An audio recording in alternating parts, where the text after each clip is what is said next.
하나님의 말씀은 맛있습니다. 하나님의 말씀은 즐겁습니다. 하나님의 말씀은 생명과 행복을 줍니다. 500독 성경 통독 훈련 원장입니다. 여수 살리는 교회 임기환 목사가 하나님의 말씀을 봉독하고 전하는 시간입니다. 함께 하시면 기적이 일어납니다. 알람을 설정하시고 들으시면 좋겠습니다. 본 방송은 유튜브에서 성경 통독 임기환 검색하시고 구독하시면 계속되는 하나님의 말씀 업데이트를 통해서 은혜 받으실 수 있습니다. 오늘은 시편 68편을 봉독하고 말씀을 전하겠습니다. 시편 68편. 다윗의 인도자를 따라 부르는 노래. 하나님이여 일어나시니 원수들이 흩어지며 주를 미워하는 자들은 주 앞에서 도망하리이다. 연기가 불려가듯이 그들을 몰아내소서. 불 앞에서 미리 녹음같이 악인이 하나님 앞에서 망하게 하소서. 의인은 기뻐하여 하나님 앞에서 뛰놀며 기뻐하고 즐거워할지어다. 하나님께 노래하며 그의 이름을 찬양하라. 하늘을 타고 광야에 행하시던 이를 위하여 대로를 수축하라. 그의 이름은 여호와이시니 그의 앞에서 뛰놀지어다. 그의 거룩한 처소에 계신 하나님은 고아의 아버지시며 과부의 재판장이시라. 하나님이 고독한 자들은 가족과 함께 살게 하시며 갇힌 자들은 이끌어내사 형통하게 하시느니라. 오직 거역하는 자들의 거처는 메마른 땅이로다. 하나님이여 주의 백성 앞에서 앞서 나가사 광야에서 행진하셨을 때에 셀라. 땅이 진동하며 하늘이 하나님 앞에서 떨어지며 저 시내산도 하나님 곧 이스라엘의 하나님 앞에서 진동하였나이다. 하나님이여 주께서 흡족한 비를 보내사 주의 기업이 곤핍할 때에 주께서 그것을 견고하게 하셨고 주의 회중을 그 가운데에 살게 하셨나이다. 하나님이여 주께서 가난한 자를 위하여 주의 은택을 준비하셨나이다. 주께서 말씀을 주시니 소식을 공포하는 여자들은 큰 무리라. 여러 군데의 왕들이 도망하고 도망하니 집에 있던 여자들도 탈취물을 나누도다. 너희가 양우리에 누울 때에는 그 날개를 은으로 입히고 그 깃을 황금으로 입힌 비둘기 같도다. 전능하신 이가 왕들을 그 중에서 흩으실 때에는 살몬의 눈이 날림 같도다. 바산의 산은 하나님의 산이며 파산의 산은 높은 산이로다. 너희 높은 산들아 어찌하여 하나님이 계시려 하는 산을 시기하여 보느냐. 진실로 여호와께서 이 산에 영원히 계시리로다. 하나님의 병거는 천천히요 만만이라. 주께서 그 중에 계심이 시내산 성소에 계심 같도다. 주께서 높은 곳으로 오르시며 사로잡은 자들을 취하시고 선물들을 사람들에게서 받으시며 반역자들로부터도 받으시니 여호와 하나님이 그들과 함께 계시기 때문이로다. 날마다 우리 짐을 지시는 주 곧 우리의 구원이신 하나님을 찬송할지로다. 셀라. 하나님은 우리에게 구원의 하나님이시라. 사망에서 벗어남은 주 여호와로 말미암거니와 그의 원수들의 머리고 죄를 짓고 다니는 자의 정수리는 하나님이 쳐서 깨뜨리시리로다.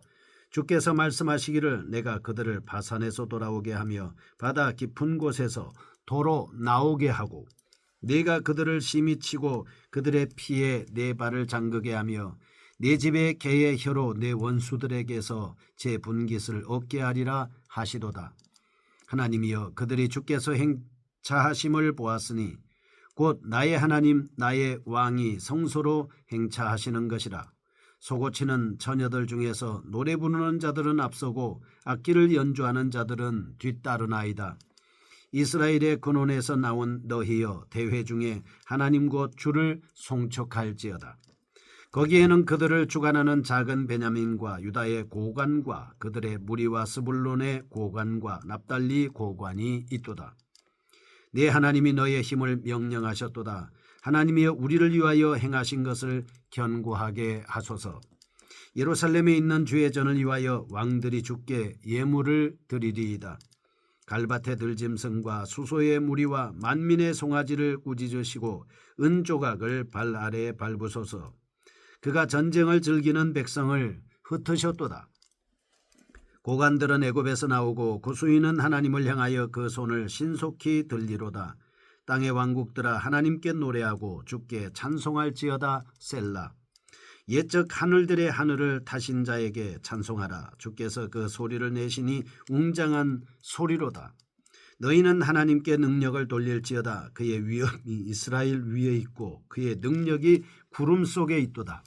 하나님이여 위엄을 성소에서 나타내시나이다.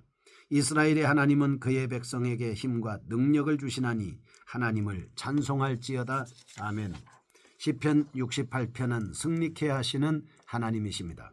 역사 속에 개입하시는 하나님께서 궁극적으로 모든 대적들을 멸하시고 하나님의 나라를 견고케 하실 것을 믿고 찬양하는 내용입니다.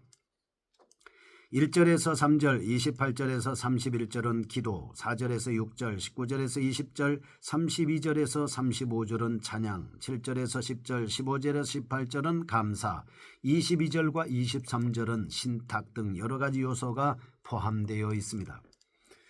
이러한 다양한 내용들은 성전을 치휘하시는 하나님의 승리라는 단일한 주제로 통합되고 있습니다.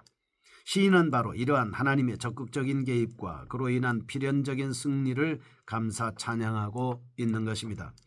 사무엘하 6장 2절에서 18절, 다윗이 오베데돔의 집으로부터 다윗성으로 법궤를 옮겨갈 때에 기쁨에 춤을 추면서 번시를 지었다고 말하고 있습니다. 반면에 또 다른 견해는 사무엘하 10장에서 다윗이 암몬 족속과의 전쟁에서 승리했을 때 이를 기념하여 지었다는 주장도 있습니다. 전반적 분위기가 전투에서의 승리를 표현하고 있다는 점에서 두 번째 견해를 지지할 수 있겠습니다. 다윗이 본 시편을 작성한 때에는 암몬과의 전투가 거의 끝나가는 시점이었을 것으로 짐작하고 있습니다.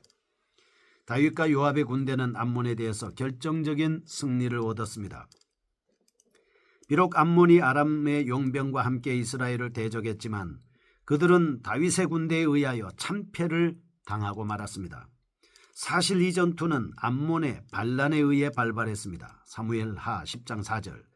다윗은 암몬 왕이 죽자 그것을 위로하기 위해 조문사절을 보냈습니다. 그들은 오히려 조문사절에 수염을 깎고 모욕을 주어 다시 돌려보냈습니다. 암몬은 이러한 행동은 다윗에 대한 선전포고나 다름이 없었습니다. 사무엘하 10장 13절과 14절.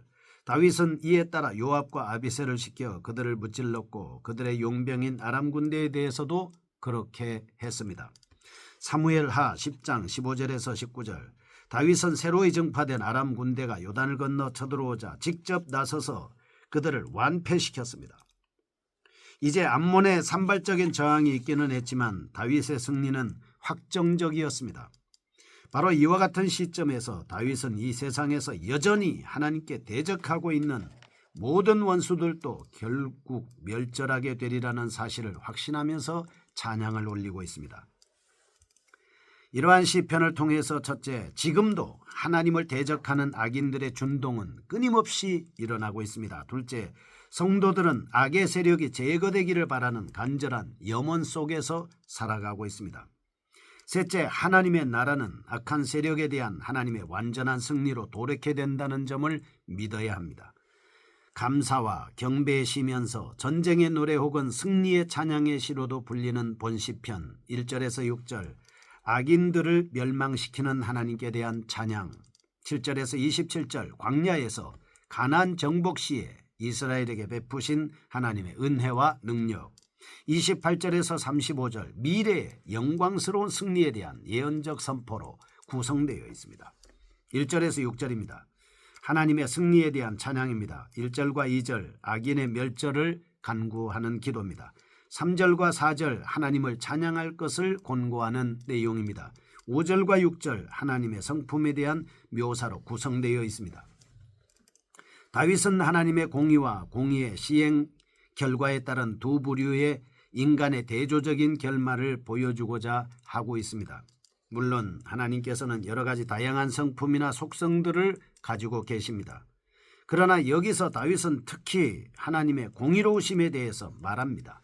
하나님께서는 불의와 강포를 행하며 하나님께 대적하는 자는 멸망시키시되 의로운 자에게는 모든 형통을 주시는 분이라는 사실입니다. 하나님의 공의로우심은 세월의 흐름 속에서도 여전히 하나님의 인격 속에서 영원히 불변토록 담겨져 있습니다. 때로는 우리의 눈에 하나님이 공의롭지 못한 분으로 비춰질 때도 있습니다. 악인들은 득세하고 의인들은 그들에 의해서 짓밟히며 살아가고 있기 때문입니다. 물론 미시적으로 볼 때는 그렇게 느껴질 수도 있으나 긴 안목으로 볼 때 악인들은 결코 장구하지 못할 겁니다. 하나님의 백성들을 완전 박멸하려 했던 수많은 적그리스도인들이 출현했었습니다. 그러나 잠시 잠깐 반짝한 후에는 결국 멸절되지 않았습니까? 반면에 항상 풍전등화의 위태한 존재, 상한갈대와도 같았던 여호와 신앙은 여전히 살아남아서 하나님의 영광을 드러내고 있습니다. 히브리서 13장 8절, 하나님은 어제나 오전이라 영원토록 동일하신 분이기 때문입니다. 7절에서 27절, 하나님의 권능에 대한 찬양입니다. 이스라엘의 역사 속에 개입하신 하나님의 크신 은혜를 찬양하는 내용입니다. 7절에서 10절, 하나님이 이스라엘 백성을 위해서 광야에서 행하신 능력에 대해서 말씀하고 있습니다. 11절에서 23절, 가나안 땅에서 행하신 능력에 대해서 노래하고 있습니다. 24절에서 27절, 가나안 정복 전쟁이 성공리에 마감된 후에 하나님이 개선 행진하시는 광경을 묘사하고 있습니다. 이 행진은 단순히 특정한 전쟁에서의 승리뿐만 아니라 장차 사단의 세력을 완전히 심판하신 후에 있을 승리의 행진까지도 함시한다고 볼 수 있겠습니다. 그러면 시인은 왜 이와 같은 과거의 사실들을 언급하고 있을까? 그것은 하나님의 역사 속에서 실제로 하나님의 공의를 드러내고 계시는 분임을 증명하기 위한 의도에서였습니다. 사실 광야에서 어린아이까지 포함한 약 200여만 명의 사람들이 어떻게 40년을 지낼 수 있었겠습니까? 그들은 농사를 짓지 아니했으나 굶주리지 않았습니다. 길쌈도 하지 않았음에도 불구하고 의복이 헤어지지 않았습니다. 신명기 8장 4절, 그들의 행군은 무려 40년 동안 계속되었음에도 불구하고 그들은 발이 부르트지 않았습니다. 이스라엘 백성들은 가나안 땅으로 들여보내신 후에도 17절, 하나님의 주권적인 도우심은 계속됐습니다. 이스라엘 백성들을 대신하여 싸워주셨기 때문입니다. 보호하셨기 때문입니다. 원수들을 끊임없이 징치하셨기 때문입니다. 오늘날 이 세상에도 역시 악인들로 가득 차 있습니다. 반면 의인들은 악인의 극악무도한 핍박 때문에 완전히 어려운 일을 당하고 있는 모습을 많이 볼 수 있습니다. 그러나 하나님의 공의는 역사 속에서 드러나는 것입니다. 그리고 반드시 악인들은 망하고 의인들은 흥할 수밖에 없는 것이죠. 28절에서 35절, 궁극적 승리로 인한 찬양을 볼 수 있겠습니다. 1절에서 6절, 하나님의 공의로우신 속성. 7절에서 27절, 하나님의 공의로우심을 확정할 만한 역사적인 사실. 다윗은 이 두 가지 확실한 증거에 의해서 하나님이 악인들을 완전히 제거, 영원히 통치하실 것을 확신하고 있었습니다.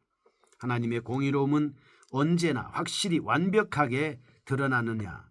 마귀의 권세를 물리치고 부활 사건을 통해서 마귀는 치명상을 입고 악인들은 타격을 입었습니다.